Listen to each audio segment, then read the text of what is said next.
첫 번째 이슈는요. 문재인 대통령의 삼성 아산공장 방문. 그 얘기도 좀 다뤄보겠습니다. 문재인 대통령 이재용 부회장 거명하며 우리 삼성이 경제 이끌어줘 늘 감사. 일단 감사한다. 우리 삼성. 이런 표현이 등장을 했습니다. 우리 삼성. 삼성 디스플레이 아산공장 방문. 삼성 관련 6차례 감사 표명을 했다. 적극적인 기업 기살리기 나선 것 아니냐. 그리고 이런 얘기도 합니다. 이수신 장군 구국의 기반 닦은 곳이다. 해미읍성 들러 경제 그 길도 강조했습니다. 디스플레이. 어떻게 보면은 뭐 부품 뭐 이런 데 속하죠. 최근에 이런 부품 소재 관련해서는 일본 쪽에서 뭔가 우리한테 안 판다 그래서 우리가 이거를 넘어서자 이런 움직임이 있는데 그와 관련돼서 해석도 가능할 것 같습니다. 관련 기사 더 있습니다. 보시죠. 다음 기사입니다. 문재인 대통령 일본 수출 통제 걱정 안 해도 됩니까? 이렇게 질문을 던지니까 삼성 네라고 대답을 했습니다.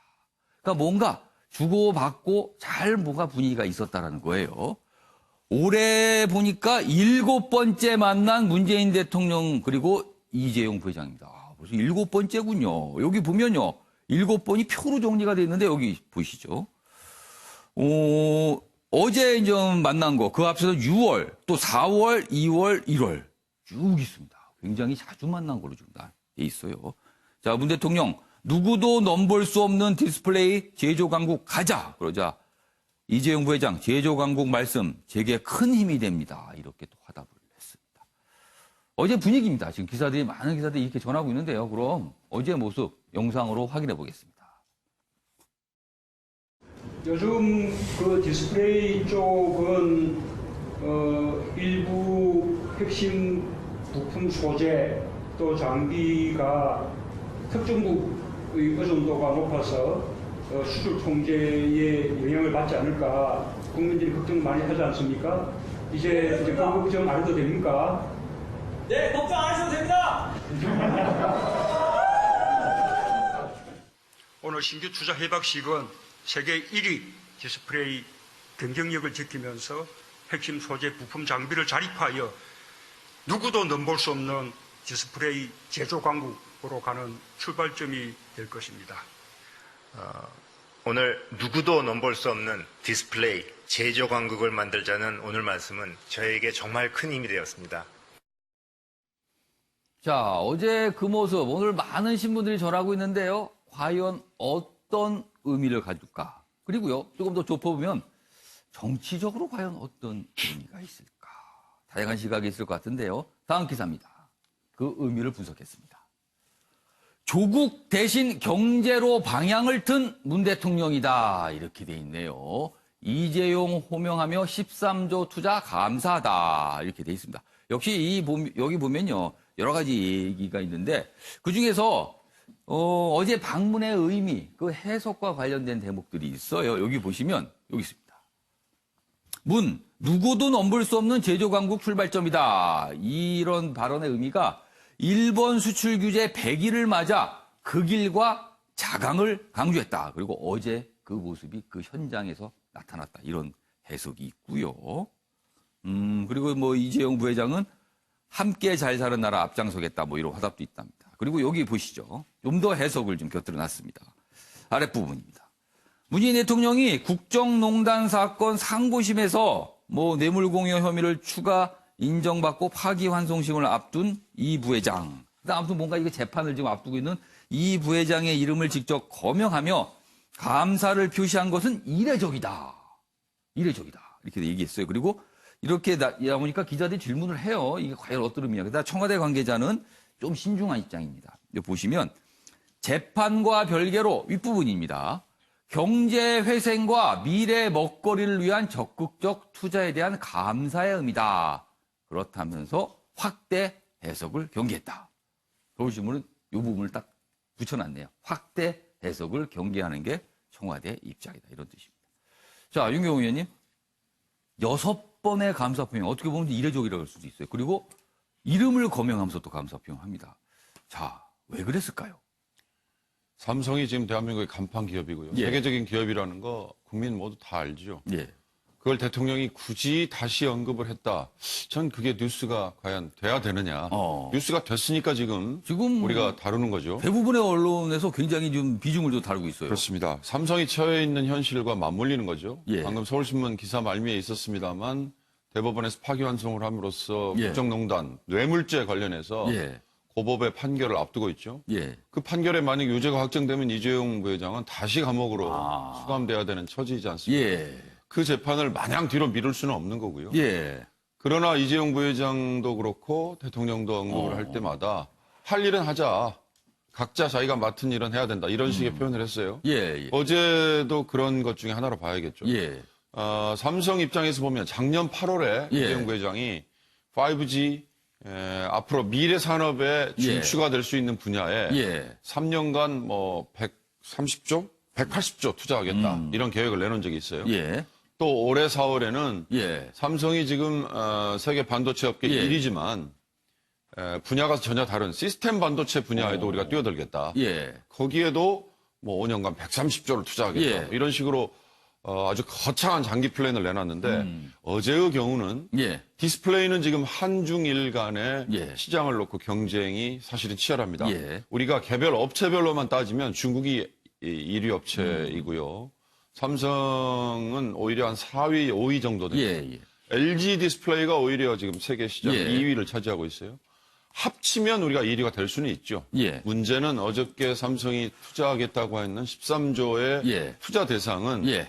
삼성은 그걸 퀀텀 닷 이렇게 얘기를 했는데 하여튼 차세대 디스플레이에 대한 투자. 뭔가 이른바 업그레이드 된 그렇습니다. 제품을 말하는 거죠. 그래서 명실상부하게 세계 1위의 시장을 우리가 만들고 예. 그다음에 수성을 하겠다. 그러니까 어찌 보면 국민에게는 굉장히 예. 가슴 설레게 해주는 예. 기업의 활동이 이게 제대로 가는 예, 거지 예. 않습니까? 이런 활동들이 제대로 가도록 하려면 정치적으로 또는 뭐 사법적인 제재를 뭔가 걸림돌이 예. 안 생겨야 될 텐데라는 이런 거하고 예. 부딪히지 않습니까? 어. 그러나 이제 항상 하는 얘기지만 그렇다고 예. 그럼 대통령이 가서 이재용 부회장을 추켜 세워주고 삼성을 예. 우리 삼성이라고 했다고 해서 예. 사법부가 그러면 앞으로 내릴 수 있는 재판에서 예. 이걸 감안해서 예. 대통령의 뜻을 받들어 재판을 하겠느냐. 그건 또 우리 스스로가 지금까지 얘기했던 뭐 사법농단이 어떻고 예. 이런 전 정권에 대한 비난과 비판을 했던 거하고 예. 비교를 해보면 예. 그건 또 전혀 별개의 문제죠. 자, 말씀 결론을 짓자면 예. 대통령이 기업의 공장에 찾아가고 기업 현장에 찾아가서 격려하는 게 뉴스가 되지 않는 게 예. 이게 바로 우리가 정상적으로 가는 예. 길이 된다. 저는 알겠습니다. 그 점을 좀 강조하고 싶습니다. 자, 지금 윤경호 의원님께서는 대통령이 어떤 기업에 어떤 행사가 있고 어떤 투자를 발표하는 현장에 찾아가는 게 뉴스가 되는 게 이게 좀 이상한 상황 아니야 이렇게 지적을 해주는데 그러나 현실은 그렇게 되고 있습니다. 왜 그런가 하면 문재인 정부 들어서 여러 가지 정책과 방향 중에서 하나가 재벌 개혁들이 있었거든요. 그리고 대기업과 관련해서는 사실 문재인 정부, 문재인 대통령의 지지층은 그다지 곱게 보지 않았거든요. 그렇기 때문에 이게 지금 기사가 되고 있는 거거든요. 자, 김건학 교수님. 네. 어떻게 보면 친기업 행보입니다. 네. 정치적인 의미는 어디 있을까요? 사실 저는 이 부분을 조금 달리 보는데요. 예. 전 세계가 사실 각자 도생의 시대로 전환이 예. 됐어요. 그래서 예. 트럼프 대통령 같은 경우도 뭐 투자 유치, 기업에 돌아오는 기업들에게 예. 뭐 세제 혜택 주고 예. 기업들을 많이 만납니다. 예. 그러니까 자기네 산업을 보호해야 되는 그런 시대에 우리가 들어서고 있기 때문에 예. 대통령이 이런 행보를 해야 될 필요성이 또 있는 거죠. 예. 거기다가 이제 투자가 13조까지 돼 있으니 예. 그런 정도. 그리고 아까 말씀하신 대로 국정농단에 연루가 돼서 예. 우리 대기업들이 다수가 사실 위축돼 예. 있어요. 이런 부분들을 대통령이 가서 격려를 해준다는 것은 지금의 어떤 경기 침체랄까 민생이랄 좀 예. 안 좋은 상황에서는 좀 필요한 그런 행보였다. 이렇게 이제 전제를 하고 예. 한 가지 추가해서 말씀드리고 싶은 건 결국엔 지금은 이제 조국 국면인데 예. 이 부분을 결국에는 조금 경제 행보를 통해서 국면 전환을 하려고 하는 거 아니냐라는 예. 해석도 있을 수 있다는 아까 거죠. 본 그 신문에서는 그런 해석도 좀 그렇죠. 있었어요. 그런데 저는 그것도 맞다고 봅니다. 예. 왜냐하면 이제 조국 국면에 계속 빠져 있는 것은 국민들에게는 답답함이고 불편함이에요. 이런 것을 다른 어떤 희망 창구를 열어주는 것도 예. 정부가 해줘야 되는 일이고 예. 또 한 가지는 이걸 하면서 또 좋은 문제도 같이 해결해야 될 필요성은 항상 같이 있는 거죠. 지금 예. 당장에. 조창 교수님. 혹시 문재인 대통령의 지지층 일부에서는 또 불편하게 생각하는 그런 시각이 있을까요? 어떻게 보세요? 저는 그렇게는 보지 않아요. 왜냐하면 예. 지금 문재인 대통령 지지 예. 계층은 대체로 이제 문재인 정부가 어떠한 일을 하더라도 되게 호의적으로 보는 경향이 있는 것 같아요. 아, 어떤 방향을 가든 어떤 정책에도 호의적으로 일단 본다. 아주 압도적으로 이제 그 상식이 어긋나는 게 아니면 예. 저러한 행보를 가지고 전 문재인 대통령의 지지층들이 예. 비판적으로 볼 것 같지는 않고요. 앞서 다 두 분이 말씀하셨습니다만 저는 뭐 필요한 행보라고 봅니다. 단지 중요한 거는 예. 약간 과도하게 이제 언술이 나왔다라는 생각이 좀 들어요. 그 아까 말씀하신 그 6번에 걸친 여섯 번도 약간 그렇고 우리 고마움에 대한 삼성 표시. 그러고 대체로 이제 대통령들이 역대 대통령도 마찬가지인데 예. 기업에 가서 뭐 기업을 당연히 격려하는 게 맞죠. 삼성은 아시다시피 뭐 거기 여러 가지 비판도 예, 있겠습니다만 대한민국 최고의 기업이라는 거 다 인정하는 거니까 저는 충분히 저건 뭐 보편 상식으로 볼 때 이해가 가는 장면인데 예. 저렇게까지 극찬을 할 필요가 있었을까라는 생각이 들어서 그래서 굳이 해석을 한다면 예. 조국 정국을 국면을 타개하기 위해서 어떤 기업을 이렇게 지금 이 다독거리고 재벌을 좀 이렇게 예. 부추김으로써 보수 진영의 좀 지지를 받으러 하는 것은 아닌지 저렇다고 진보 진영이 돌아설 것 같지는 않고 저 문제 예. 가지고는 말이죠. 그렇다면 예. 보수 진영이 오히려 더 호의적으로 볼 필요는 볼 건 같다라는 거예요. 아마 그런 것들이 염두에 뒀다라고도 예. 추론이 가능하지 않을까라는 생각이 들어요. 그냥 너무 과도하게 칭찬한 거 수위가 높았기 때문에 예. 그런 생각도 드네요. 하여튼 어제 모습, 뭐 굉장히 좀 크게 뉴스로 좀 달아지고 있고 사진도 참 많이 나왔습니다. 그리고 정치적으로도 여러 가지 의미가 좀 있을 것 같다는 생각이 좀 드네요. 알겠습니다. 요 내용 요 정도로 마무리하고요. 이번에는 윤석열 검찰총장과 관련된 뉴스 오늘 아침에 좀 나왔습니다. 굉장히 좀 내용이요. 어떻게 보면 충격적일 수도 있고요. 아니면 이런 뉴스가 나왔구나라고 이렇게 좀 생각이 드는 내용입니다. 보시죠. 이렇습니다. 제목이 좀 두 줄로 달려 있는데요. 소개해드리겠습니다. 윤석열도 별장에서 접대. 윤중천이 진술했다. 이런 보도가 나왔습니다. 어제 밤 늦게 보도가 나왔습니다. 한 주간지를 통해서 보도가 나왔는데요. 그러자 검찰 완전한 허위다. 이미 민정수석실도 사실무근으로 판단했다. 이거 좀 맞서고 있습니다. 그러면은요. 어제 밤 늦게 보도가 되면서 오늘 이제 일부 신문에 이렇게 실려 있습니다. 내용 좀 더 보죠. 검찰 과거사 조사단이 보고서를 작성했다. 그러니까 윤석열 검찰총장이 과거에 윤중천 씨, 이 논란이 있죠. 이른바 김학의 사건에 관련된 이 윤중천 씨와 뭔가 인연이 있고, 그리고 무슨 별장 접대에 갔고, 뭐 이런 내용입니다. 그런 내용을 보고서로 작성을 해서 검찰에 넘겼지만 조사 없이 종결됐다. 보도 내용은 이렇습니다. 그러나 검찰은요, 부인하고 있습니다. 강력 부인하고 있습니다. 자, 그럼 내용 좀 더 여기 기사 중에 소개가 되어 있는데요. 보겠습니다. 윤석열 검찰총장이 김학의 전 법무차관의 스폰서였던 건설업자 윤중천 씨의 별장에 들러 접대를 받았다고 윤 씨가 진술했으나 검찰이 추가 조사 없이 마무리했다고 한 주간지가 보도를 했습니다. 그 내용을 인용해서 다시 기사로 전한 겁니다. 자, 그러자 요거는 좀 더 뒤로 소개해드리고요. 추가적인 내용입니다. 여기 보면 그러면은 그 진술가 뭐 어떤 내용이길래 그러냐. 여기 있습니다. 보면은 이 윤중천 씨의 전화번호부, 그다음에 압수된 명함, 다이어리 등을 재검토하면서 윤석열이란 이름을 확인했다고 보도했다. 보도 내용이 따르면 이래요. 이름이 있었다. 이런 겁니다. 이에 조사단은 윤 씨를 불러 과거 윤 총장과 친분이 있었다는 진술을 확보했다. 뭐 이런 내용까지 전해지고 있어요. 그러자 검찰 쪽 반응입니다. 여기 있습니다. 대검찰청 대변인실 완전한 허위 사실이고 검찰총장은 윤 씨와 전혀 면식조차 없다. 자, 완전히 맞서는 겁니다. 지금 검찰 쪽은 면식조차 없는 사이인데 무슨 말을 하는 거냐. 이쪽에서는 별장에 갔다. 접대 받았다. 그리고 안다. 이렇게 되는 겁니다. 완전 다른 진술입니다. 지금요. 검찰 쪽 반응 또 있습니다. 여기 보시면 대변인실은 사실무근이라고 충분히 설명을 했는데도 불구하고 근거 없는 허위 사실을 기사화한 데 대해 즉시 엄정한 민형사상 조치를 취할 것이다. 아, 법적 조치를 취하겠다고까지 나왔어요. 굉장히 이거 간단하지 않은데요, 지금. 상황이 이렇습니다. 자, 이수희 변호사. 네. 일단 검찰은 부인하고 있습니다. 이 자체로만으로도 파장이 굉장히 클 것 같아요, 지금요.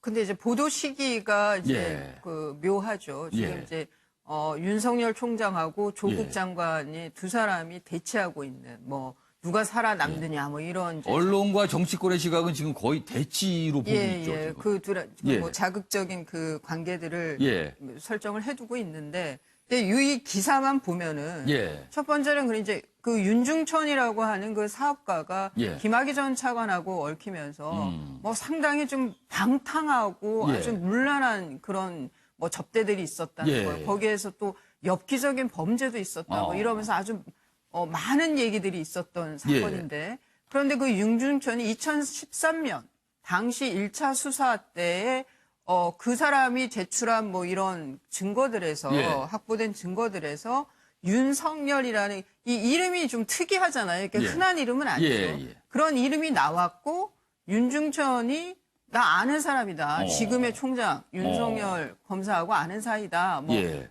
저 원주 별장 와서 접대도 예. 받았다. 이런 진술을 했다는 건데 예. 여기에 대해서 이제 그 최근에 예. 재조사가 이루어졌을 때 예. 그 조사단도 그런 진술을 다시 한번 들었고 그런데 더 조사를 하지 않았다 이 예. 얘기예요. 지금 보도된 내용은 그게 골자입니다. 예. 그러면은 첫 번째는 그런 증거가 있는지 우선 사실관계 확인을 할게. 두 번째는 윤중천이 정말 그런 진술을 했는지.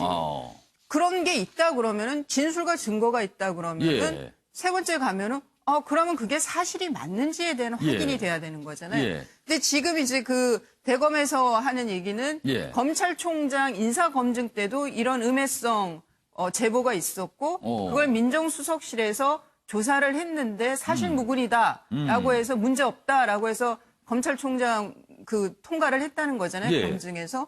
그러면은 이제 근데 또 묘한 게 당시 민정수석실의 수석은 조국 수석이에요. 그렇죠. 지금 조국 장관입니다. 네, 그러면은 검증을 잘못했다 그러면은 또 조국 민정수석 또 잘못이 있는 거예요. 예. 이렇게 중요한 문제를 제대로 검증을 못했다면. 예. 그래서 저는 그런데 이게 아무리 뭐 봐주기를 한다 하더라도 이런 제보를 봐주는 거는 쉽지가 않은 거잖아요.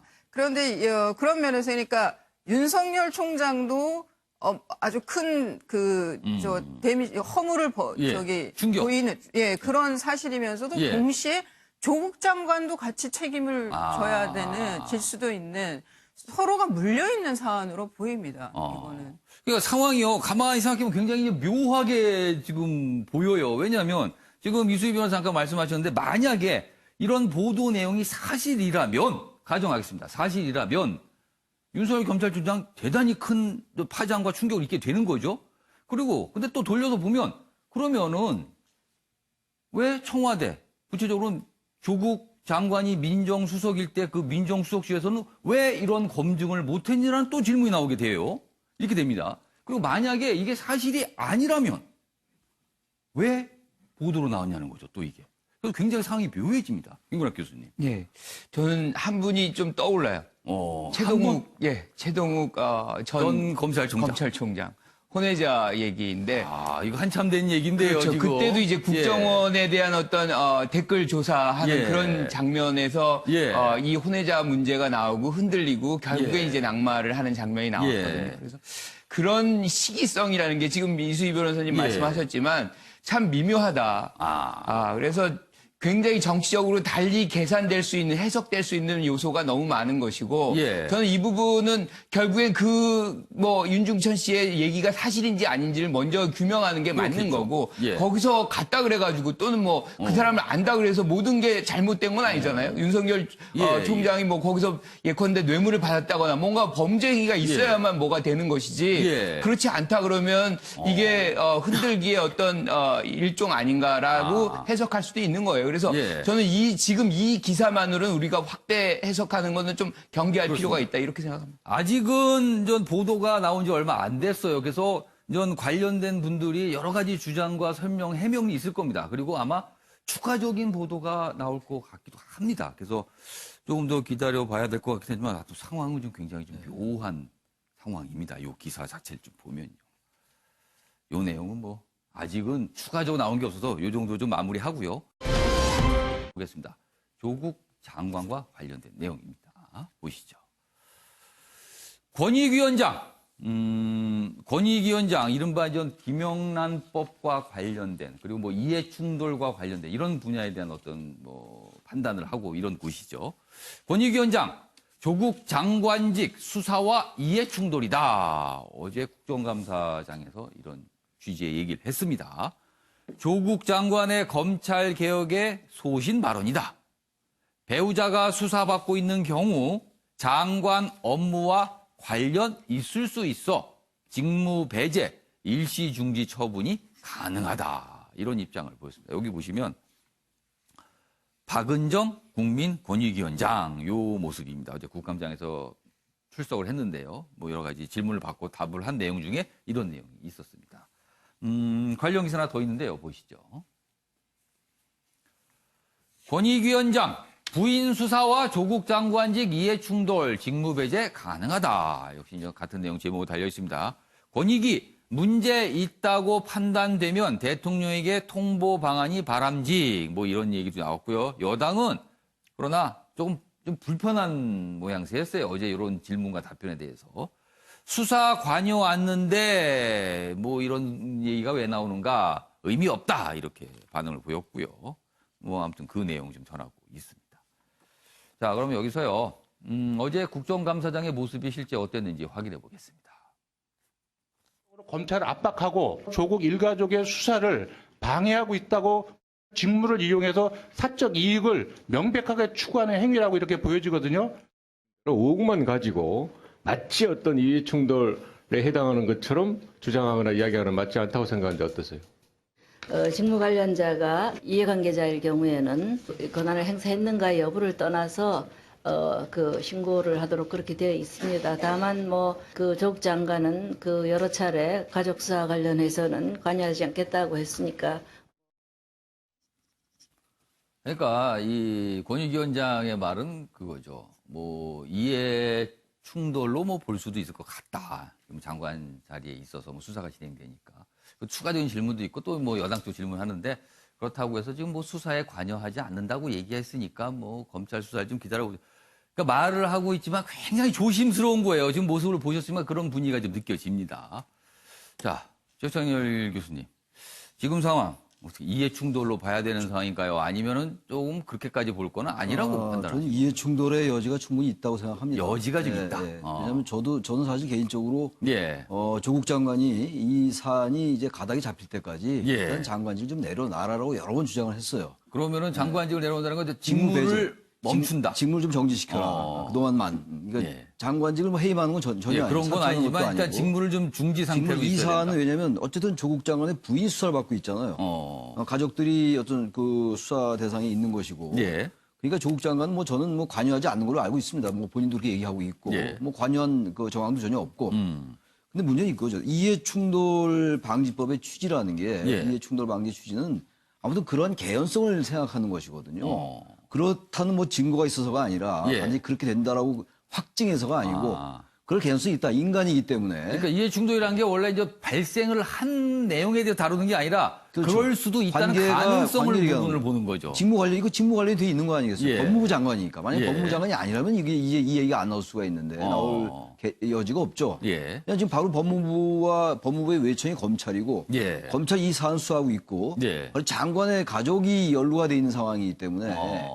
이건 어쨌든 간에 그 보고를 정식으로 받지는 않습니다만 예. 어쨌든 간에 무슨 검찰 개혁안을 발표해도 예. 이 시점이 미묘하다. 막 자꾸 이런 얘기들이 나오는 거 아니에요? 이른바 예. 논란이 나오는 거 아닙니까? 예. 만약 그건 이해충돌의 여지가 전혀 없다면 그런 논란은 전혀 나오지 않겠죠. 예. 바로 그렇기 때문에 이 지금 진영 간에 전혀 생각이 다릅니다만 예. 검찰 개혁과 조국 수호를 외치는 이분들과 조국 퇴진을 외치는 이분들이 전혀 생각이 다르잖아요. 접점의 여지가 전혀 없어요. 예. 그렇다면 양쪽에게 전 설득할 수 있는 하나의 근거가 되는 게 조국 퇴진은 아닙니다만 일단 직무를 배제시키겠습니다. 라고 예. 이 이른바 보수층을 예. 좀 다독거릴 수 있을 것이고 예. 진보 진영에게도 조국 퇴진은 아니니까 일단 이 양쪽을 우리 좀 절충합시다라고 하면 예. 전 양쪽에 그 설득할 수 있는 근거가 생길 것 같기 때문에 꼭 뭐 이해충돌 방지법이라고 우리가 확정지지 않는다 하더라도요. 예. 이건 정치적으로 이게 정치 아니겠어요? 갈등을 좀 조정하고 예, 절충안을 만든다면은 아. 양쪽이 다 수긍할 수 있을 것 같아서 국민권익위원장의 저 말이 전 타당하다고 보고요. 예. 그래서 계속 얘기했던 게 직무 배제를 일단 해라. 예. 그럼 이 대단한 혼란을 정치력을 해소할 수 있는 거거든요. 저는 예. 그거를 할 수 있는 사람은 오로지 대통령밖에 없다. 최창현 교수님께서는 이 직무 배제가 된다면 이게 타협책일 수 있다고 보시는 그렇죠. 거예요. 잠깐 좀 기다리라는 거예요. 그럼 곧 끝날 거 아니겠어요? 그럼 다시 복제하면 되는 겁니다. 알겠습니다. 과거 조선시대도 많이 그랬고.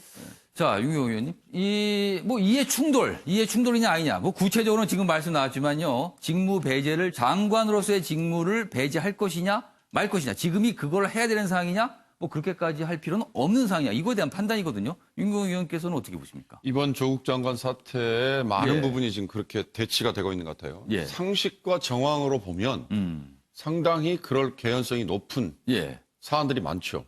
지금 이태규 의원, 야당 의원들의 주장을 보면 예. 그런 측면이에요. 그런 예. 주장이에요. 그러나 전해철 의원을 비롯한 여당 예. 의원들은 법적으로 전혀 문제가 되지 않는다. 그런데 왜 의혹만 가지고 문제 제기를 하느냐 이건데 예. 어저께 박은정 위원장이 얘기한 왜 그런 얘기가 가능했느냐. 예. 국민권익위가 공무원 행동강령에 대해서 유권 해석을 내릴 수 있는 기관이거든요. 예. 공무원 행동강령에 보면 예. 사촌 이내의 친족, 예. 이 직무 연관성이 있는 경우는 스스로 해당 기관 수장에게 예. 그러니까 법무부면 법무부 장관이겠죠. 예. 에게 나는 이러이러한 상황이기 때문에 제 업무에서 이 사안에 관련된 한은 손을 떼야 되겠습니다라든지 예. 아니면 권익이나 그 예. 기관의 장이 당신은 지금 그런 상황이니까 예. 업무에서 일단 배제가 돼야 된다라고 하는 건데 그 결정을 지금은 장관이 스스로 내려야 되는 거잖아요. 그래서 이제 우리 최창일 교수님께서 해법을 제시해 주신 건데 예. 결국 조국 장관을 업무에서 배제시켜야 될 상황이라면 예. 그건 대통령이 내려야 되는 거죠. 그러니까 이건 아주 이제 반대하는 쪽에서는 예. 그래서 조국 장관에게 물러나라고 하는 거다라는 얘기를 하는 거고 예. 옹호하는 쪽에서는 아니 법적으로 전혀 문제가 되지 않는데 왜 그러느냐 이건데요. 다시 원점으로 조금만 돌아가면 공무원 행동강령에 그런 규정이 있습니다만 예. 강제성이 그렇게 높지는 않습니다. 예. 또 하나 부정청탁 방지법을 예. 흔히 말하는 김영란법이죠. 예. 만들었습니다만 예.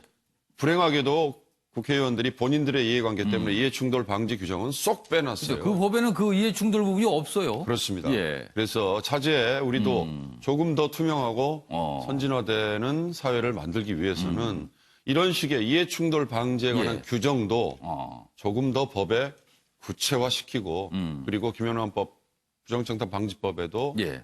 그걸 추가를 하는 게 맞다. 그러면 논란도 더 줄어들 수 있을 것이다 싶습니다. 유수희 변호사. 예. 유수희 변호사께 좀 법적인 내용을 좀 어떤 절차 관련된 부분 좀 질문을 드릴게요. 지금 조국 장관이 아니라고 해서 통상 어떤 장관입니다. 통상 어떤 장관이 있는데 이제 가족이 수사를 받고 있어요. 자, 그럴 때 통상 이해 충돌이라면 그 장관 스스로가 제가 이해 충돌 사항이 있습니다라고 신고를 하게 되는 건가요? 그렇죠. 그런데 이제 보통은 장관이 아니고 되게 밑에 이제 일선 공무원이 예. 사촌인의 친족이 예. 제 업무와 관련해서 뭐 예. 이렇게 그 관계가 있습니다라고 하면은 예. 그 보고를 그 장에게 하라는 거거든요. 그럼 장관이 되겠네요, 만약에 예. 그렇다면. 그런데 지금은 장관 본인이 지금 걸려 있으니까 예. 이런 경우면 지금 어제 박은정 위원장의 저 답변은 예. 우리 권익위에서 임명공자에게 의견을 제시합니다라고 답변을 만약에 했어요. 어떤 그런 판단을 해야 되는 장이 그런 문제가 있었을 경우에는 권익위에서 대통령에게 제안을 한다. 이렇게 되는 거네요. 예, 그러면은 이제 지금 이제 임명공자는 대통령이니까. 예. 그런데 이제 지금 어제 뭐 권익위원장은 예. 정부 조직법, 뭐 공무원 행동 강령 이런 이제 근거 규정을 말씀을 하셨지만 예. 결국 그 옥신각신하는 얘기에 나오는 거는 결국은 이 조국 장관의 처신의 문제는 예. 용태의 문제는 상식이라는 거잖아요. 예. 상식과 도리. 예. 이런 일들이 자꾸 지금 일가가 다 뭐 동생서부터 뭐 아내 아이들까지 이렇게 예. 그 관여되어 있는 이 수사 사항에 대해서 법무부 장관이 장관직을 계속 수행하는 것이 적절하느냐. 뭐 그리고 그 부분만 가족들의 수사 부분만 그 부분 그 장관의 고난 업무를 배제한다는 게 빠져 있는다는 게 이게 예. 사실상 가능하냐. 예. 뭐 이런 문제 제기들이 이제 나오면서 어제 된 거죠. 그래 예. 결국에 이제 상식선에서 판단을 해야 되는 건데 예. 이제 문제는 지금 그 법무부의 개혁안을 예. 내놨지 않습니까? 거기에서 법무부에서 1차 감찰권을 갖겠다는 거잖아요. 감찰권을 강화하겠다는 예. 거잖아요. 그랬을 때 현 수사팀에 대해서 예. 조국 일가의 그 수사를 하고 있는 수사팀에 대해서 감찰권을 뭐 행사한다든가 아니면 예. 인사권을 행사할 때. 예. 그런데 이게 조국 장관이 뭐 일각에서는 한 11월쯤에는 예. 장관직을 그만둘 거다 뭐 이런 소문들도 돌아요. 그러면은 그 이후에 예. 조국 장관이 아닌 그 예. 후임이 들어와서 뭐 보복성 감찰이라든가 예. 보복성 인사를 할 때 그거는 이해 충돌의 문제는 아니죠. 그때는. 하지만 누가 봐도 그거는 보복성이 될 수가 있는 거고. 저는 그래서 뭐 조국 장관 개인의 문제보다는 예. 현 수사팀하고 현 정권하고의 예. 크게 보면 이해 충돌의 문제가 생기는 거 아닌가라는 생각도 들고요. 좀 다른 알겠습니다. 곁다리입니다. 이 조국 장관의 직무 배제 부분 아무래도 보니까 야당은 계속 이 부분에 대한 문제 제기를 할 것 같고요. 여당 쪽에서는 계속 방어하는 또 설명하는 이런 입장이 오늘도 또 이어지지 않을까 싶습니다. 자, 국방과 관련된 기사 하나 더 이어가 보겠습니다. 기사가 이쪽에 있는데요. 제목부터 좀 소개해드리고 기사 내용이 좀 있습니다. 뭐 이렇게 주고받는 내용들이거든요. 또 이번에도 보겠습니다. 여당 의원, 대구는 수구도시다. 대구는 수구도시. 그러니까 대구는 수구도시로 볼 수 있다. 이렇게 국감장에서 얘기합니다. 그러자 여러 가지가 또 나옵니다. 그런데요, 어제 국감장이 대구시청, 그러니까 대구시를 상대로 한 국감장에서 이런 얘기가 나온 거예요. 그래서 또 이렇게 또 기사가 됐습니다. 여기 보시면 국정감사에서 새마을 장학금 비판을 하던 중 이렇게 여당 의원이 언급합니다. 그러다 야당 의원들 강력 반발하면서 예의를 갖춰라. 대구에 와서 이게 무슨 소리냐 이렇게 또 반발하는 상황입니다. 여기 보시면 좀 더 소개해 드리겠습니다. 김영호 더불어민주당 의원입니다. 이 발언을 한 의원은요. 이렇게 되면서 권영진 대구시장의 몇 가지 정책에 대해서 쭉 얘기를 합니다. 그러다가 영호남을 아우르는 행보로 국민의 호평을 얻고 있지만 여기서부터입니다. 새마을 장학금 및 글로벌 새마을 포럼 지원에 있어 편파적인 디테일, 뭐 세부 내용이란 뜻이죠. 편파적인 디테일 때문에 대구를 수구 도시로 볼 수 있다. 이렇게 얘기하면서 그때부터 이제 여러 가지 말들이 오갑니다. 대구를 수구 도시로 볼 수 있다. 이 얘기를 한 거예요. 그러면서 뭐 또 지적을 합니다. 뭐 왜 그러냐. 그러자 전 권영진 시장이 이거에 대한 반응입니다. 수구 보수라는 표현을 대구 시민은 억울해하고 있다. 그렇습니다. 수구. 이게요, 그냥 말 그대로 하면은 뭐 옛것을 지키다 뜻이지만 우리는 통상 이게 부정적인 의미로 쓰입니다. 수구라는 말은요. 그 수구라고 하면 사실 굉장히 이 관계가 거칠어질 수도 있어요. 이런 말 때문에. 근데 권 시장이 그거에 대해 지적을 했고요. 그리고 윤재옥 자유한국당 의원은요, 대구 시민의 자긍심을 건드렸다.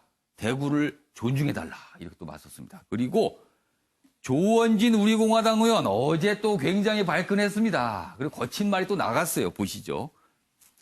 대구에 왔으면 예의를 갖춰야 한다. 대구 시민을 수구, 뭐 이렇게 거친 표현 나옵니다. 뭐 수구, 보수보다 더 거친 말입니다. 이렇게 했는데 어디에 대구에 와서 이따위로 얘기하느냐. 그러면서 또 공방이 오고 갔습니다. 이게 어제 상황입니다. 자, 김문학 교수님. 예. 어떻게 보셨습니까? 이 상황. 저한테 질문하실 줄 알았어요. 네. 제가 17년 됐어요. 대구 간 지. 근데 보면 보수성이 강하긴 합니다. 예. 하지만 뭐 우리가 지금 얘기하는 수구 뭐뭐 땡땡 예. 그런 식으로 매도당할 도시는 아닌 걸로 생각을 예. 해요. 거기도 상당히 다양성이 있고요. 예. 많은 보이스들이 같이 녹여져 내려 있는 그런 도시인데 예. 그리고 이 맥락을 보면 김영우 의원이 이렇게 수구라는 단어를 쓸 필요가 없는 맥락이에요. 굳이 여기서 제가 여기서 예. 다시 한번 여기 지금 발언이 있거든요. 이렇습니다. 대구시가 지원한 새마을 장학금 중 절반이 규정과 달리 뭐 지급되고 좀 약간 편파적인 디테일 때문에 대구가 수구도시라는 오명을 받고 이런 말인데 여기에 꼭 수구도시가 들어갔을까? 그러니까 저는 그 단어를 써야 되는 그 자리가 아닌 것 같다는 생각이 좀 더 들고요. 조금 더 이렇게 매도의 성격, 뭔가 이렇게 좀 강력하게 비판하고자 하는 그런 의도가 여기에 녹아져 내려져 있는. 강력한 표현을 하고 싶었던 그렇지, 하고 건가요? 싶어서 찾았는데 그걸 쓴 것 같아요. 그런데 저는 이거 절대 부적절한 단어라고 생각을 하고요. 이것뿐만이 아니죠. 많은 국회의원들이 이번에 국정감사하면서 그 과정을 보면 진짜 수준 이하의 단어들, 말들, 뭐 이것들이 난무합니다. 그래서 이것이 단순히 수준 이하가 아니고 욕설이 그렇죠. 등장하기도 욕설도 했어요. 난무하고 뭐 상대에 대한 존중이라는 건 아예 찾아볼 수 없는 그런 수준의 대화들이 왔다 갔다 하는 거 보면 한국 정치가 우리 국민들에게 주는 좌절감이라는 것이 어마어마하다고 생각을 해요. 그래서 이런 부분은 반성을 해야 되겠다. 저는 그렇게 생각합니다. 그리고 또 어제 또 이 발언에 대해서 이제 이후에 논란이 되니까 뭐 이런 또 여권 쪽에 대한 해명이겠죠. 대구가 수구도시다 이렇게 얘기한 게 아니라 수구도시라는 오명을 받는다 이렇게 간접적으로 얘기한 거다. 뭐 이런 또 설명까지 있었는데 아무튼 논란입니다. 예, 조창현 교수님. 저는요, 저 말은 대단히 부적절한 말이라고 생각해요. 그리고 저 수구라는 말은요. 그야말로 우리나라가 제일 그 어려운 게 이념 간의 대결, 그리고 진영 간의 대결 구도잖아요. 지금 그래서 난리가 났잖아요, 지금. 조국 장관에 관련된 게. 근데 저런 말을 국회의원이 하는 거, 저 말이 대단히 부적절한 단어라는 걸 모를 리가 없을 거예요, 김 의원이라는 분이. 근데 대구가 저런 얘기 했다? 다른 데서도 아니고 말이죠. 저 얘기는요, 이게 언론에 또 나오게 하는 말이 아닌가라는 생각이 들어요. 대구 수구도시 저거 언론에 보도 안 될 수가 없죠. 다 지금 국감을 하고 있는데 국감이 별로 주목을 못 받잖아요. 조국 관련 이슈 이외에는. 어제 서울대 국감도 별로 생각보다 조명을 잘 못 받는 것 같은데. 그 이제 조국 장관 자녀 관련된 게 나왔더라도 말이죠. 저 얘기하는 게 바로 우리가 여기서 논의하고 있는 거 아니겠어요? 김영호 의원이 혹시 그런 말을 함으로써, 이거 제 가정이에요. 이런 말을 함으로써 또 이게 논란의 당사자가 되는 거 아니에요? 이슈 메이커가 되는 거예요, 말하자면. 그러니까 선거를 앞두고 있으니까 별의별 얘기가 다 나오는 거예요. 원래 우리 정치권에 원래 그런 말들이 선거를 수준 말이 앞두고 많은데. 어떻게든 좀 주목을 받으려는 거 아니냐라는 거죠. 욕설이나 이런 말은 아니라 하더라도 저건 정치적으로 대단히 민감한 얘기가 될 수 있고 지역 감정을 건드리는 말이 될 수 있기 때문에 저건 정치로서 대단히 하면 안 될 말이에요. 저건 진짜 금기시된 단어인데 저거는 다른 토론장에서 하면 안 되는 얘기. 저를 수구라면 사석에서는 몰라도 말이죠. 국감장에서 더군다나 저건 뭐 대단히 부적절하다. 저는 한국 정치의 수준을 더 떨어뜨리고 한국 정치를 태용으로 몰고 가는 아주 전형적인 그런 발언들이라고 저는 생각해서 저건 김영호 의원이 저건 어떤 형태로든 간에 해명 아닌 뭘 해야 될 것 같아요. 유관 표시가 될 것. 이수희 변호사. 이게 이제 수구도시로 볼 수 있다 이런 얘기가 나온 그 시작이 원인이 새마을 장학금 때문이라는 거죠. 새마을 그 얘기가 나와서 그래요. 새마을. 그러니까 새마을 운동, 뭐 새마을 장학금 하는 그 새마을 이걸 뭐 다른 장학금보다 여기에 훨씬 더 많은 돈을 지원을 했다. 그게 대구시가 액수가 많다는 거죠. 액수가 많다. 그것 때문에 수구로 보일 수 있다 이런 얘기인데 저는 새마을 운동 그 새마을이 박정희 전 대통령과 그리고 또 그 박근혜 전 대통령이 또 새마을 운동을 다시 한번 좀 활성화하겠다고 하는 이력이 있어서 그래서 나오는 어떤 좀 심리적인 반발감을 가지는 분들도 있지만 산업화 시대에 새마을 운동이 갖고 있던 큰 장점들이 있는 거고요. 사실상 아프리카나 다른 이제 동남아에서도 새마을 운동을 본따서 그 본인들이 산업 개발을 하려고 하는 노력들이 있거든요. 저는 좀 그런 긍정적인 면도 보라는 거죠. 그게 뭐 유신 시대 때 나왔던 거라고 해서 새마을이 들어가면 다 수구로 보여야 되느냐.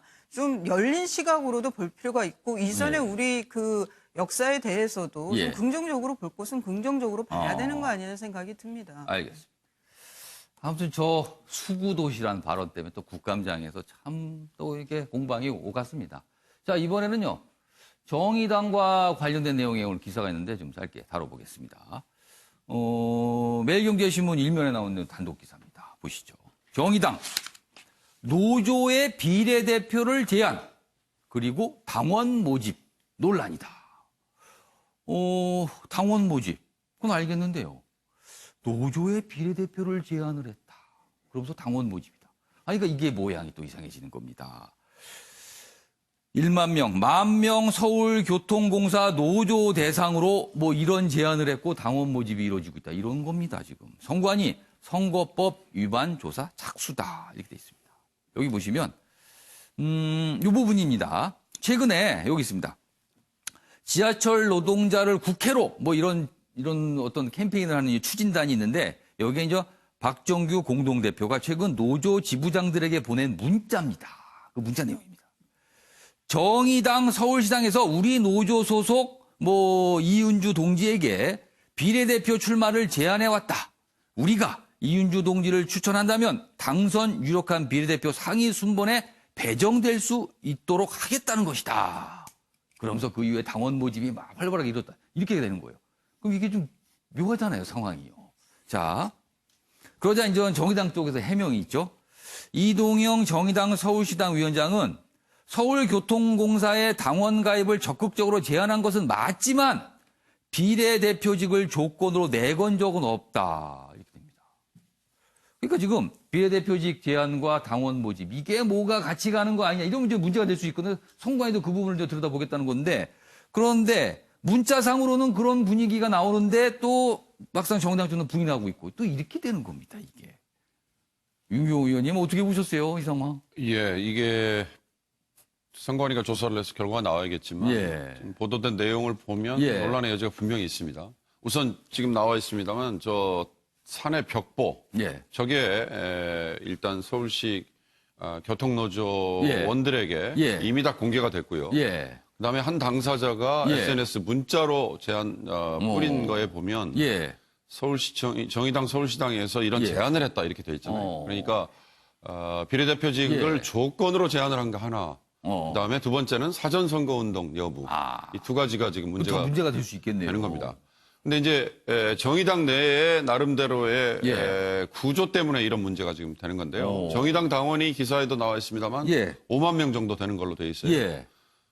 서울시 교통공사 노조의 조합원이 11,000명에 달한다는 거죠. 엄청난 숫자네요. 이 11,000명이 만약에 이 이은주라는 분을 비례대표 상위로 몰아주기 위해서 당원에 한꺼번에 가입을 하고 그들이 모두 투표권을 행사를 한다면 압도적인 지지를 받을 수 있지 않겠느냐. 그럼 당연히 사전선거운동이 될 수 있는 거기 때문에 그런 점에서 이제 문제가 되는 건데 이 역시 정의당 측에서는 비례대표를 조건으로 내건 적이 없다고 일단 부인을 했습니다. 그러니까 그건 선관위가 분명히 위반을 여부를 조사를 해야 될 거고요. 필요하다면 수사도 필요하면 해야 될 건데 문제는 지금 벌써 이제 내년 4월이 선거이기 때문에 각 당마다 이런 치열한 물밑 움직임이 왜 없겠습니까? 혹시라도 다른 정당에도 이런 비슷한 사항이 있을 수도 있다는 말씀이신가요? 비례대표를 둘러싼 여러 거래들 또는 거래라고 표현하면 이상합니다만 협의들이 아마 치열할 텐데 거기에 조금이라도 탈법 불법 선을 넘을 수 있는 상황 그런 거에 대한 어찌 보면 조금 미리 예방 주사를 하나 맞는 걸로 저는 봐야 되지 않을까. 다른 당에서도 그런 느낌이 들었습니다. 자, 그러니까 논점이 그겁니다. 지금 선관위가 들여다봐야 되는 점이 이제 비례대표 제안과 당원 모집 관련이 있는 건가? 그리고 그런 제안이 있기는 있었는가? 이런 부분 들여다봐야 되고요. 그리고 사전 선거운동 이게 또 문제되는 거 아닌가? 이 부분이 좀 쟁점이 되겠네요. 이 기사가 사실 다뤄진 거는요. 바로 정의당. 정의당이기 때문입니다. 정의당이 어떤 정당입니까? 제3의 길을 표방하면서 뭔가 사회의 정의와 개혁 이런 걸 굉장히 강력히 주장하는 당인데 이런 모습이 과연 그 정의당의 모습과 맞겠느냐라는 그런 약간 좀 시각이 좀 담겨 있는 것 같아요. 일단 정의당 쪽에서는 그런 제안은 없다라고 부인하고 있습니다만 좀 더 좀 진척이 되는 상황이 있을 것 같습니다. 들여다보고 있으니까요. 알겠습니다. 자, 이번에 사회 분야 기사 넘어가겠는데요. 이춘재 화성 연쇄 살인 사건 문제의 8차 사건과 관련돼서 어제 경찰이 브리핑을 했는데요. 굉장히 좀 중요한 대목들이 나왔습니다. 그 내용 좀 보겠습니다. 이쪽 보시죠. 경찰 이춘재 8차 사건 관련해서 범인만 아는 내용을 진술했다. 이게 뭡니까 그러면은. 범인만 아는 내용을 이춘재가 알고 있더라 이렇게 되는 겁니다. 그럼 이 사건이 어떻게 되는 겁니까 지금? 어제 이 수사본부에서 브리핑을 했는데 내용이 이렇습니다. 여기 좀 더 자세히 소개되어 있습니다. 이춘재 대면 조사에서 의미 있는 진술이 나왔다. 8차 사건 당시 범인만이 알 수 있는 진술이 나왔느냐? 여러 가지 질문이 나오니까 대답을 합니다. 구체적인 진술 내용에 대해서는 범인만이 알 수 있는 더 많은 것들을 얻어내기 위해서 지금 단계에서는 말하기 곤란하다. 근데 뭐가 있는 거냐 그랬더니 뭐 그렇다고 또 얘기를 합니다. 그래서 오늘 이 많으신 분들이 이거 지금 어떻게 되는 거지 하면서 궁금한 내용들 전하고 있습니다. 관련 기사 더 있는데 보시죠. 자, 그러면요. 범인만이 아는 구체적인 내용이 과연 무엇일까? 어제 경찰은 그거에 대한 설명은 없었습니다. 그냥 그렇게만 설명을 하고 말았거든요. 근데 더 궁금하잖아요. 그럼 뭘 도대체 알고 있었던 건가? 이춘재가. 일단 추정을 할 수 있는 기사가 여기 있습니다. 이춘재, 화성 8차 사건 관련 자백할 때 방 그림을 그리며 구체적으로 진술했다. 방 그림을 그렸다는 거예요. 그 범행 현장 그림이잖아요. 그럼 그 범행 현장 그림은 범인만이 할 수 있는 거 아닐까요? 거기를 관련이 없다면 모를 텐데. 그 얘기입니다. 경찰, 범행 당시 방 크기와 비슷하다. 지금요, 과거 당시에, 8차 사건 당시에 수사 맡았던 퇴직 경찰관 조사, 이렇게 돼 있습니다. 유수희 변호사. 예. 그럼 이게 어떻게 되는 겁니까? 이런 상황까지 지금 나오고 있는데요. 그러니까 이게 이제 8차 범죄가 예. 1988년 9월에 벌어진 예. 일이고, 장소가 집 안이었어요. 예. 그 희생 그 소녀의 예. 집 안은. 그런데 지금 그 당시에 모방범죄라 그러면서 예. 범인을 잡았다. 그러면서 그분이 무기징역을 그렇죠. 선고받았죠. 그래서 20년 정도 복역을 하다가 가석방이 됐다고 하는데 그분이 지금 또 나타났어요. 나는 당시에 가혹행위를 당했다. 예. 다리가 불편한데도 쪼그려뛰기를 하고 예. 그 산에 데리고 가서 이렇게 어떤 위협적인 언사도 예. 받고 뭐 이런 가혹행위 끝에 내가 허위 자백을 했다는 건데 예. 그 당시 수사에 관여했던 경찰 관계자들은 뭐 동위원소 분석 뭐 이런 신과학적 기법도 그 보강이 돼서 예. 그래서 진범이라고 봤다 뭐 이런 취지예요. 예. 그런데 지금 이제 재수사를 하고 있는 수사라기보다 이제 조사라고 해야 되겠죠. 예. 공소시효가 만료가 예. 됐기 조사입니다. 때문에. 조사. 예. 그 다시 조사하고 있는 팀에서 예. 당시 경찰 관계자들을 상대로 그 자백을 받은 경위라든가 진범으로 생각했던 경위에 대해서 조사를 하고 있는 걸로 예. 보이고 또 하나는 이제 이춘재의 진술이 이거는 집 아니기 때문에 바깥도 아니고 예.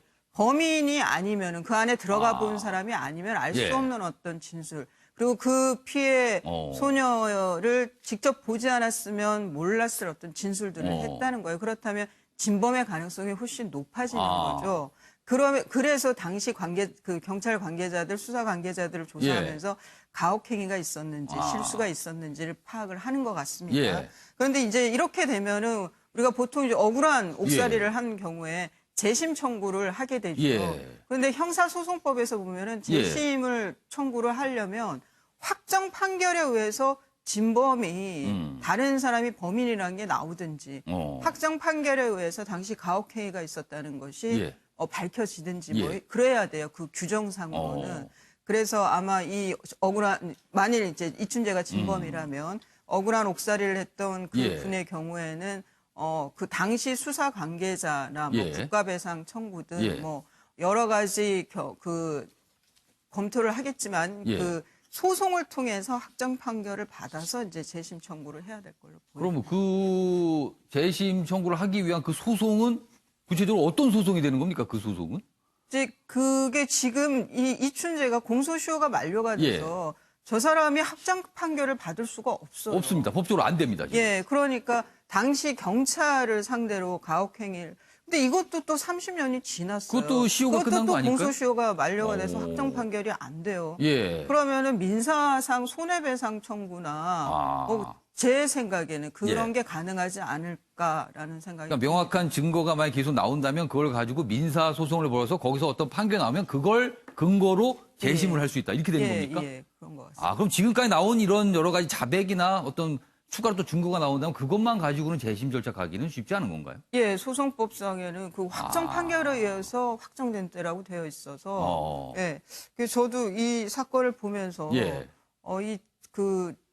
재심을 그러니까 이거는 이제 형사적으로 재심이라는 거는 형사적으로 내가 무죄라는 거에 대한 확정을 받아내는 거고 그런데 이제 그 국가배상이나 뭐 형사보상 이거는 내가 억울한 옥살이를 한 것에 대해서 이제 예. 또 그 배상을 그렇죠. 받는 거거든요. 예. 이게 돈 문제하고 예, 예. 형사상 무죄를 받는 건데 좀 그 목적은 많이 다르지만 또 얽혀 있는 것도 있고요. 알겠습니다.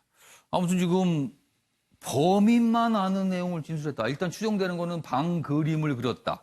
그리고 그거 이상의 뭔가 더 알고 있는지만 아직은 경찰은 밝힐 수 있는 단계는 아니다. 이렇게 나와서 그렇게 얘기하니까 더 궁금하군요. 과연 무엇을 얘기한 건지. 아무튼 오늘 이런 내용들이 좀 있습니다. 자, 이번에는요. 핵 추진 잠수함 얘기 좀 해보겠습니다. 어제 해군에서 이 얘기가 나왔습니다. 지금 이거에 대해서 연구를 하고 있다고요. 근데 과거에도 사실은 핵 추진 잠수함 한번 우리가 도입을 하려고 했지만 잘 안 됐습니다. 그 얘기 좀 보시죠. 해군 핵 잠수함 확보 추진.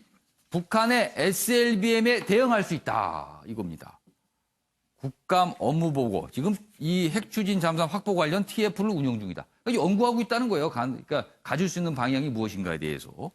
핵 추진 잠수함은요, 물속에 한번 들어가면은 뭐 한 6개월 정도는 연료를 추가 공급받지 않아도 그냥 바닷속에 있을 수 있답니다. 그러니까 한번 바다에 들어가면요, 지금 어디에 있는지 모르는 거예요. 이 핵 잠수함은요. 그런 기능이 있습니다. 관련 기사 더 있습니다. 보시죠.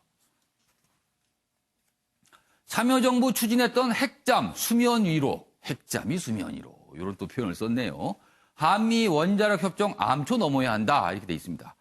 과거에 한번 진행되다가 2차 핵위기 고조되면서 중단됐다. 참여정부 당시에 이게 추진됐지만 안 됐다는 거예요. 올 3월 국방부 정식 인가 후 이달 공식화됐다.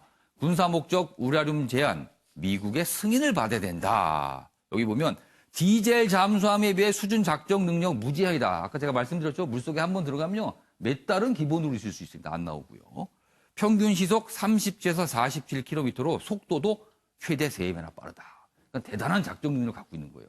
이 북한 SABM을 막을 수 있다. 이런 겁니다. 지금 해군 쪽에서 설명은요. 자, 그럼 여기서요. 어제 해군 얘기 영상으로 확인해 보겠습니다. 원자력 잠수함은 적절하지 않다고 답변하셨죠? 그렇지 않습니다. 원자력 잠수함은 실질적으로 이게 장기간 이게 수중에서 작전이 가능하기 때문에 만약에 원자력 추진 잠수함이 있다고 그러면은 북한의 XLBM을 탑재한 잠수함을 지속적으로 추적하고 경멸을 하는데 가장 유용한 수단으로서 유용성이 있다고 보고 있습니다. 원자력 추진 잠수함이 북한 및 그 주변국에 동시 대응 가능할 수 있는 유용한 전력으로서 억제 전력이기 때문에 그런 부분에 대한 유용성과 필요성은 인식을 하고 있습니다. 네, 김건학 교수님. 네. 북한의 SLBM 도발을 사전에 방지하고 막을 수 있는 게 바로 이 핵추진 잠수함이다. 이런 얘기예요, 지금요. 그렇죠. 그런데 과거에 한번 도입을 하려다 안 됐잖아요. 그렇죠. 이게 가능할까요? 지금도 이제 문제예요. 왜냐하면 예. 우리가 한미 그 원자력 협정이라는 게 있기 때문에 예. 미국산 20%를 써야 되고 저농축을 해야 되고 또 이것을 무기화할 때는 또 허가를 받아야 되고 이런 조건들이 많이 있어서 이번에 될지 안 될지는 잘 모르겠지만 잠깐만 여기서 또 혹시 시청자분께서 조금 혼동을 하실 수 있어서 제가 추가 설명을 좀 드릴게요. 핵 추진 잠수함은요. 핵을 무기로 쓰는 게 아니라 핵을 연료로 쓰는 잠수함을 말하는 거죠. 그렇죠. 그렇게 그걸 그렇죠. 분명히 좀 말씀드리겠습니다. 그러니까 핵 추진이기 때문에 사실은 한번 내려가면 식량 공급이라든가 이런 거 외에는 안 올라와도 되는 거예요. 그러니까 계속 잠수해가지고 기름 채우러 수면 위로 안 떠도 그렇죠. 된다는 안 거죠. 떠도 되니까. 그리고 속도도 빠르기 때문에 북한의 잠수함을 요격할 수 있는 아주 유리한 그런 무기 체계인데 문제는 이제 그게 왜 필요하느냐의 것이거든요. 그런데 SLBM이라 그래가지고 우리가 지금 북한이 만들어내고 있는 것이 일종의 게임 체인저예요. 그러니까 여기다 핵만 실으면 세상 어디로 돌아다니면서 쏠 수 있는. 그러니까 지금 프랑스나 영국이 몇 대 안 되면서도 강력한 핵 역량을 발휘하는 것과 유사하게 되는 그런 핵 보유를 하게 됩니다. 이 북한이. 그런데 이제 이 동해나 뭐 서해 부분에서 이렇게 다닐 때 우리가 그걸 방어하려면 숨어서 기다리고 그것을 요격하는 능력이 있어야 되는데 그럴 때 가장 유효한 것이 핵 추진 잠수함이다. 이런 거죠. 최창희 교수님. 과거와는 달리 이제 과거에는 미국 쪽에서 어떤 문제제기 때문에 안 됐는데 지금은 북한이 이런 SLBM을 좀 개발을 했잖아요. 그렇기 때문에 우리로서는 뭔가 좀 더 근거가 생긴 거 아닐까요? 우리가 명분이 생겼다고 봐야 되겠죠. 지금 이제 우리 김관옥 교수가 말씀하신 것처럼 북한이 만약 핵 잠수함만 가지면 예. 그때 뭐 도저히 북한을 어떻게 해볼 도리가 없을 거예요. 그러면 게임 체인저가 되죠. SLBM을 지금 DL 잠수함에 탑재하고 있는데 예. 이게 핵 잠수함에 탑재했다. 아, SLBM이 디젤 잠수함이 아닌 핵 잠수함에 잠에 들어갔을 들어간다면. 경우에는 그야말로 북한의 전력은 뭐 가공할 만한 전력이 될 거예요. 우리는 그래서 최소한 우리야 뭐 이제 핵 무기를 가질 수 없는 것이고 SLBM은 아직 우리한테 좀 먼 일이라 하더라도 최소한 핵잠을 가지면 충분히 설명하신 것처럼 우리가 거기 대항할 수가 있거든요. 명분이 생겼다. 그러니까 북한이 이미 SLBM을 개발했기 때문에 이제는 한미 원자력 협정은 전 기술적인 문제라고 보고 우리도 이제는 저런 걸 추진할 때가 됐다고 봅니다. 그러니까 이미 참여정부에서 저 사안을 추진했던 것들이었거든요. 시간이 꽤 흘렀고 이제 우리도 명분이 생겼다는 생각이 듭니다. 윤경훈이 혹시나요, 만약에 우리가 핵 추진 잠수함 추진하게 되면 또 주변국의 또 이런 군비 경쟁, 그 일본, 뭐 대만, 뭐 또 중국이 또 발끈할 수 이런 상황은 또 안 갈까요? 그 이전에 한미 원자력 협정상 미국이 판단이 제일 중요합니다. 그러니까 조금 더 설명을 드리자면 한미 원자력 협정에는요. 그러니까 전홍축 우라늄 그 뭐라고 그래야 될까? 가공 비율, 활용 비율을 나눠 놓고 있어요. 근데 이게 20% 미만만 허용하도록 되어 있습니다. 그것도 미국산을 갖다 쓰도록만 허용을 하고 있어요. 그러니까 20% 미만이라는 건 아무래도 우라늄 농도가 낮기 낮기 때문에 그러니까 원자력 추진 잠수함이지만 흔히 말하는 수명이 이건 한 7년에서 10년 정도라고만 얘기합니다. 근데 미국은 그걸 90%까지 걸 쓰거든요. 자기들 스스로는. 아주 고효율을 쓰는 거군요. 이건 30년의 수명을 가지고 있다고 얘기하죠. 그러니까 디젤 잠수함은 산소 충전이나 또는 이 터빈을 냉각하기 위해서 하루에 한 번은 물에 반드시 올라와야 되거든요. 스노클링이라는 게. 이게 잠수함의 기본적인 한계인데 원자력 잠수함은 그걸 하지 않아도 된다. 중요한 건 미국의 의지입니다. 미국이 한국군이 북한의 SLBM 잠수함에 대항하는 활용 수단으로서 원자력 추진 잠수함을 허용을 해주겠다라고 한다면 한미 원자력 협정은 개정을 하면 되는 거고요. 그 개정되면 우리가 원료를 들여올 수 있기 때문에 가능한데 이건 우리가 이런 식의 TF를 운영하고 있는 것만 해도 상당히 진일보죠. 참여정부 때 처음이라고 했는데 기억하실지 모르겠습니다만 송영무 장관이 이 정부 문재인 정부 출범 초기에 국회에서 답변해서 얘기를 했고요. 그때도 이미 한번 거론을 한 적이 있습니다. 그러니까 이 정부는 계속 그걸 하나의 대안으로 지금 갖고 있다. 그렇게 봐야 될 것 같습니다. 알겠습니다. 지금 뭐 TF를 구성하니까 이게 뭐 갖고 싶다는 의미겠죠. 이걸 구성했다는 거는. 근데 이제 미국과의 관계 어떻게 풀어갈지 지켜보도록 하겠습니다. 자, 마지막 기사가 될 것 같습니다. 크루드족 얘기 좀 해보겠습니다. 보시죠. 미군 철수 사흘 만에 터키에 짓밟힌 크루드 민간인 사상자 속출하고 있습니다. 우려했던 결과 나오고 있습니다. 지금요. 터키 공습에 이어 지상국가에 투입해서 사상자 지금 발생하고 있는데 미국은 그냥 지켜보고 있습니다. 그리고 현장에 지금 시리아 주둔, 그래서 이 터키의 공격을 보고 있는 미군들이 있거든요. 그 미군 사이에는요, 자괴감이 느껴진다. 이게 무엇인가? 이런 한탄의 목소리도 나오고 있다고 합니다. 자, 관련 기사 하나 더 있는데 보시죠. 정치적 배경을 설명하고 있습니다. 크루드족을 사지로 몰았다. 두 스트롱맨, 트럼프와 에르도안의 야합이다. 이렇게 평가하고 있습니다. 보시죠. 무슨 야합인지요. 탄핵 위기 몰린 트럼프는 외교 성과로 돌파구 모색, 중동 철군이란 외교 성과를 달성하려고 이런 일을 벌인 거다. 이렇게 뺀 거다. 군을. 경제 위기 몰린 에르도안, 터키입니다. 국민 불만 외부로 돌리려 한다. 난민 360만 명 유럽 보낼 것이다. 그러니까 국민 불만 외부에 뭔가 문제를 만들었다는 거예요. 답답하군요. 김구라 교수님. 네. 이거 어렵게 가겠는데요, 이렇게 되면요. 이렇게 되면 많은 양민들이 살상을 당할 수 있는 상황으로 몰아가는. 그러니까 지금 터키 같은 경우는 이 쿠르드족이 터키하고 시리아에 이제 산재에 있거든요. 근데 이들이 이제 독립국가를 만들려고 하는 걸 저지해야 되기 때문에 지금 미군이 있을 때는 그걸 공격을 못했는데 빠지자마자 지금 들어가서 양민을 학살하고 있는 장면이고 이것이 이제 유럽에서 비판을 받으니까 난민을 보내겠다고 압박하는 이 장면. 계속해서 이런 상황이 악화될 소지가 크다 이렇게 봅니다. 알겠습니다.